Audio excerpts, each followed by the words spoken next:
গোটা দুনিয়াটাই পরীক্ষা। আল্লাহ যারে পছন্দ করে বেশি তার পরীক্ষাও। আসাদুন নাসি বালাআন আল আম্বিয়া। এই পৃথিবীতে আল্লাহ সবচেয়ে বেশি বালা মুসিবত দিয়ে পরীক্ষা করেছেন নবীদের, কারণ নবীরা আল্লাহর কাছে কম প্রিয় না বেশি প্রিয়। যেহেতু প্রিয় বেশি পরীক্ষাও, এজন্য মুমিনের উপর যদি পরীক্ষা আসে, মুমিনের উপর যদি অত্যাচার আসে, মুমিনের উপর যদি ধৈর্যের পরীক্ষা আসে, জেল জরিমানা আসে, মুমিন ওইটারে ভয় পায় না। মুমিন ভয় পায় একজনকে, চিল্লায় বলেন তিনি কে?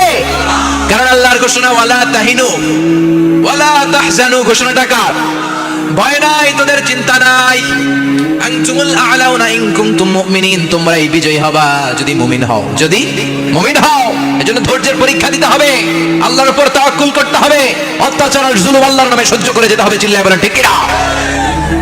কারণ মুসলিমের সাথে আল্লাহ থাকে। মুসলিমের বদদুয়াকে বিশ্বনবী ভয় করতে বলেছেন, কারণ মুসলিমের বদদুয়ার মাঝে আর আল্লাহর মাঝে পর্দা থাকে। যারা দুনিয়ার বুকে জুলুম করে তাদেরকে ক্ষমতার মসনদ থেকে নামিয়ে দেয় কে? আর যারা মজলুম হয়, যাদের রক্ত দিয়ে জমিন ভেজে, তাদেরকে জমিনের ক্ষমতা দিয়ে দেয় কে? আর যারা রক্ত ঝরায়, ইতিহাস বলে তারা শেষ পর্যন্ত প্রাণ আর জান নিয়ে পালাবার জায়গাটা পায় না। চিল্লায় বলেন ঠিক কি না? এজন্য মুমিন খুব ভালো করে জানে, রাত্রি যত গভীর হয়, সুবহে সাদিকের সময় কাছে আসতে থাকে। গর্ভবতী নারীর পেটের জ্বালা যন্ত্রণা, ব্যথার পেইন যত বাড়ে, নতুন মেহমান আগমনের সময় কাছে আসতে থাকে। তেমনি ইসলামের পক্ষের শক্তির উপর যদি অত্যাচার, অনাচার, স্টিম রোলার বেড়ে যায়, এটা প্রমাণ করে ইসলামের বিজয়ের সময় কাছে আসতে শুরু করেছে। চিল্লায় বলো ঠিক কি না? এজন্য রাব্বুল আলামিন ডেকে বলেন, গোলাম লিয়াবলুয়াকুম আইয়ুকুম আহসানু আমালা, কে ভালো আমল করো, কে খারাপ আমল করো, এজন্য আমি জীবন মরণ তৈরি করেছি। চিল্লায় এখন ঠিক কি না? এরপর আল্লাহ বললেন, ওয়ালাকাদ যায়্যানাস সামাআদ দুনিয়া বিমাসাবিহা ওয়া জাআলনাহা রুজুমান লিশ-শায়াতিন। সুবহানাল্লাহ বলেন, ওয়ালাকাদ যায়্যানাস সামাআদ দুনিয়া। মাইকম্যান কোথায়? সাউন্ডটা বাড়াও। এত দুর্বল কেন তোমার সাউন্ড? মনে হচ্ছে আমি মাইক ছাড়া কথা বলছি। সাউন্ডটাকে স্ট্রং করো। ওয়ালাকাদ যায়্যানাস সামাআদ দুনিয়া, I have beautified the closer sky with candles, with light and stars. আল্লাহ বলেন, আমি দুনিয়ার আকাশকে তারা দিয়ে সুশোভিত করেছি। আকাশে তারা আছে না নাই? এগুলো এমনি এমনি হয়েছে না? তৈরি করছে কে? বিশ্বাস হয়? কোনো সন্দেহ আছে? এখন তো লাইটিং ফাইটিং এর যুগে তারার যে কি সৌন্দর্য আমরা বুঝি না। আমরা যখন ছোটবেলা গ্রামে যেতাম, রাতের মেলা, তারার মেলা, কি সুন্দর, একটার চেয়ে একটা সুন্দর। শুকতারা, ধ্রুব তারা, সপ্তর্ষি মণ্ডল, 7টা তারার একটা চেইন আছে, চিনেন এগুলো? কি সুন্দর তারা! এগুলো তৈরি করে রেখেছে কে? প্রথম আকাশের মহাশূন্যকে আল্লাহ এই তারকা দিয়ে বিউটিফাই করেছেন। ইটস এ ক্যান্ডেল, আল্লাহ সাজিয়ে রেখেছেন। আমরা খালি চোখে যেটা দেখি, এটা কিন্তু আকাশ না, এটা প্রথম আকাশ নয়। প্রথম আকাশ যে কত দূরে আমেরিকার নাসার বিজ্ঞানীরাও জানে না। খালি চোখে আমরা যা দেখি, এটা প্রথম আকাশের মহাশূন্য, এর অনেক অনেক অনেক উপরে প্রথম আকাশ। এরপরে দ্বিতীয় আকাশের মহাশূন্যের স্তর শুরু, এরপরে দ্বিতীয় আকাশ, তারপরে তৃতীয় আকাশের মহাশূন্যের স্তর শুরু, তারপরে তৃতীয় আকাশ। একটার চেয়ে আরেকটা বড়। প্রথম আকাশের চেয়ে দ্বিতীয় আকাশ কত বড় বলি? আপনার হাতের আংটিটা যদি সাহারা মরুভূমিতে আপনি ছুঁড়ে ফেলে দেন, পুরো মরুভূমির তুলনায় আংটি যত ছোট, আল্লাহর দ্বিতীয় আসমানের তুলনায় আল্লাহর প্রথম আসমানটা ঠিক তত ছোট। একটার চেয়ে একটা বড়, একটার চেয়ে একটা বড়। সূর্য দেখে আমরা অবাক হয়ে যাই, 9,30,00,000 মাইল দূরে। এই পৃথিবীর চেয়ে 13 লক্ষ গুণ বড়। এটার সানশাইন, আলো আসতে পৃথিবীতে 8 মিনিট 18 সেকেন্ড লেগে যায়। আমরা মনে করছি সূর্যই বড়। আমরা বসে আছি মাইথার দিয়াতে, তাই না? এই জায়গাটার নাম কি? মাইথার দিয়া। কি খালি এতটুকু প্যান্ডেলের সমান? কত বড় মাইথার দিয়া! এই পুরো মাইথার দিয়া কোন থানায় পড়ছে? দাউদকান্দি। দাউদকান্দি হচ্ছে কুমিল্লার 16টা থানার একটা, ঠিক কিনা? 16 থানা মিলে কুমিল্লার একটা জেলা। এরকম কয়টা জেলা আছে? 64 জেলা। এই 64 জেলা মিলে আমাদের সুজলা সুফলা শস্য শ্যামলা ডিজিটাল বাংলাদেশ। কথা কন। আর বাংলাদেশ হচ্ছে পৃথিবীর সবচেয়ে বড় দেশ। হ্যাঁ, 64 জেলা, এরপরে ছোট। যাদের অ্যাটলাস ম্যাপ নিয়ে যাদের ধারণা আছে, তারা দেখবেন বাংলাদেশ এই শব্দটা লেখার জায়গাও আমরা পাই না। মানচিত্রে বাংলাদেশ শব্দটা লেখার জায়গা পায় না। বিআরএ উঠে যায় ইন্ডিয়ার উপর, আর ডিএসএ উঠে যায় আবার ইন্ডিয়ার উপর। মাঝখানের 2টা অক্ষর বাংলাদেশের উপরে পড়ে। চিল্লায় বলেন ঠিক কি না? কত ছোট দেশ! পাশের ইন্ডিয়া 20-25 গুণ বড়।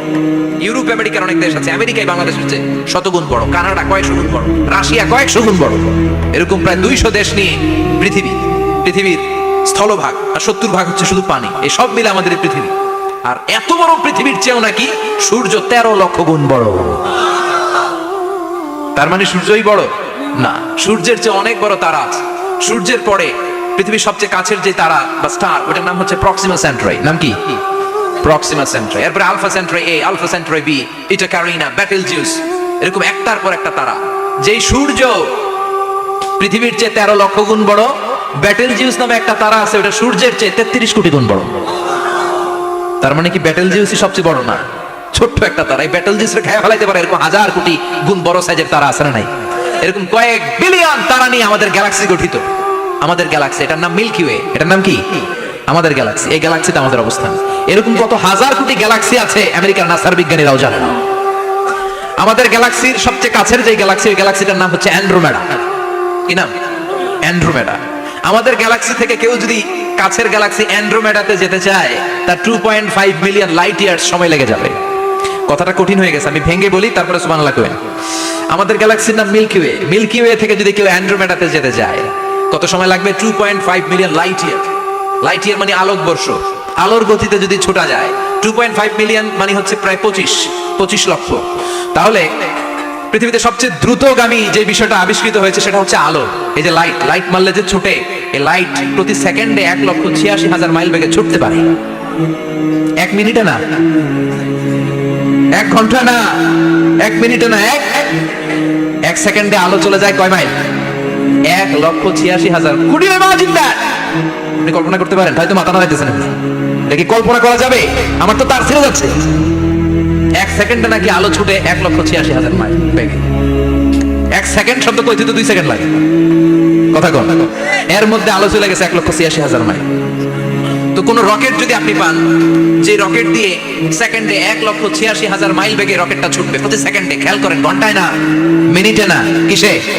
সেকেন্ডে। যে রকেটটা সেকেন্ডে 1,86,000 মাইল বেগে ছুটবে, ওই রকেটটা দিয়ে আমাদের গ্যালাক্সি থেকে আমাদের পাশের গ্যালাক্সি অ্যান্ড্রোমেডাতে পৌঁছতে আপনার 25 লক্ষ বছর লেগে যাবে।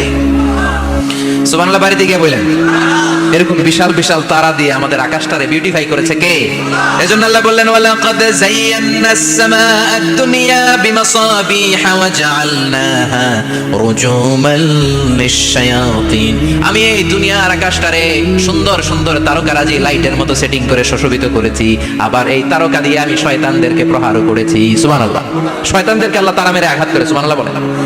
এরপরে এই সূরার প্রথম রুকুর শেষে আল্লাহ বললেন, وَأَسِرُّوا قَوْلَكُمْ أَوِ اجْهَرُوا بِهِ إِنَّهُ عَلِيمٌ بِذَاتِ الصُّدُورِ أَلَا يَعْلَمُ مَنْ خَلَقَ وَهُوَ اللَّطِيفُ الْخَبِيرُ। আল্লাহ বললেন, وَأَسِرُّوا قَوْلَكُمْ, তোমরা যদি গোপনে কথা বলো, أَوِ اجْهَرُوا بِهِ, কিংবা স্পষ্ট করে বলো, সব শুনে কে? আপনি যেমনি বলেন শুনবে কে? বলেনই নাই, কিন্তু মনে মনে ভাবছেন শুনবে কে? সুবহানাল্লাহ কইবেন না?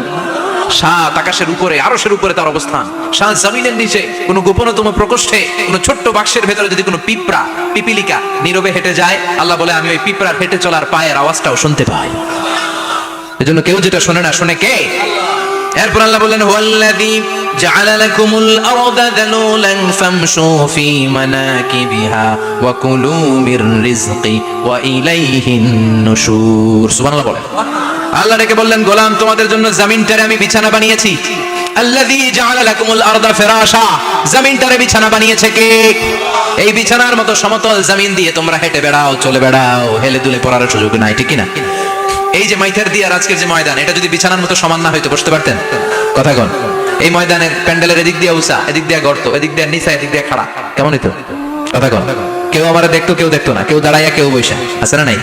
কিন্তু জমিনটারে সমতল বানালো কে? আপনি যদি বিমান থেকে যদি আপনি দেখেন, বিমানের গ্লাস দিয়ে, জানলা দিয়ে যদি আপনি নিচের দিকে তাকান, আপনি দেখবেন মনে হবে পুরো জমিনটাকে আল্লাহ সবুজ কার্পেট দিয়ে কার্পেটিং করে রেখেছে। এই সৌন্দর্য দিয়েছে কে? আবার রব্বুল আলামিন বলেন, জমিনটারে সমান দেখে, কার্পেটিং দেখে মনে করো না তোমরা বেঁচে গিয়েছো। আমার দেয়া বিধান আমার জমিনে যদি কায়েম করতে না পারো, এই কার্পেটিং করা জমিনের ভেতরে আযাব আসরা নাই। এই পুরো জমিনের ভেতরে আছে আগুন আর আগুন। আগ্নেয়গিরির অগ্নুৎপাত জ্বালামুখে বিস্ফোরণ করে দিয়ে গোটা বিশ্বটারে মুহূর্তে মেসাকার করে দিতে পারে কে? এজন্য আল্লাহ ডেকে বললেন, গোলাম, আমিনতুম মান ফিস সামাই আন ইয়াখসিফা বিকুমুল আরদা ফাইযা হিয়া তামুর। তোমরা কি ভেবেছো নাকি বেঁচে যাবা? আমি চাইলেই পুরো জমিনটারে কাঁপিয়ে দিতে পারি। আয়াখসিফা বিকুমুল আরদ, খাসাফ মানে ল্যান্ডস্লাইড। খাসাফ মানে কি? ল্যান্ডস্লাইড, ভূমিধস, ভূকম্পন, আর্থকোয়েক, আছে না নাই? বাংলাদেশে তো ভূমিকম্প হয় না, না? টের পাইছেন? মাঝে মাঝে মাঝরাতে হয় না?